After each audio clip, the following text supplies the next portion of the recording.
There's no denying the many advantages of workplace diversity. It leads to increased productivity and creativity, better problem solving abilities, a variety of perspectives, increased profits, and reduced employee turnover, just to name a few.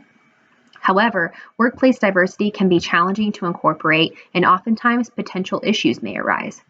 There are two different types of diversity in the workplace. There's acquired diversity, which involves differences in skills, education, and experiences.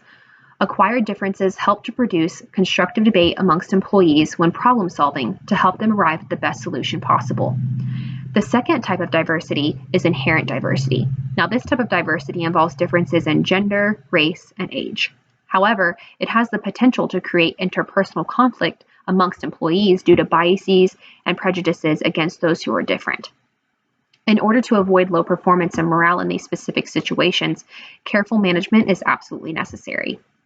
Fortunately, during my time spent in the professional workforce, I have not had to face too many issues surrounding workplace diversity. Most companies and institutions that I have worked for have done a fantastic job of implementing and operating a diverse work environment, thus indicating that they are open to different perspectives and characteristics. Now, if I had to think of a time where there was an issue or a challenge that I had to face when it comes to diversity in the workplace, it would fall in line with acquired diversity. To paint the picture, I was just beginning my profession in research when I was offered my first full-time position in the research field. Research was something new to me and not something that I had ever imagined I would be interested in doing. To say I was intimidated on my first day was a bit of an understatement. I quickly formed close bonds with every one of my colleagues, but there was one person in particular that was difficult to form a close relationship with. I was not the only one to experience this.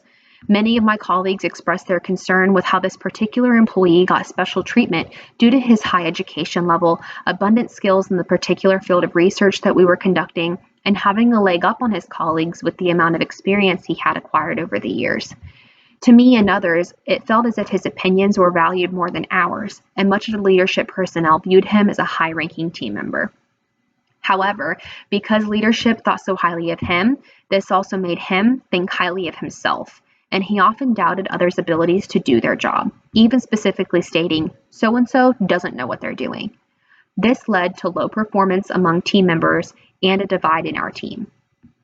Personally, after dealing with the "I'm better than you" attitude for a few short months, I decided that it was probably necessary for him and I to discuss the issues that his poor attitude was causing and explain to him how this form of judgment was causing a divide in the team.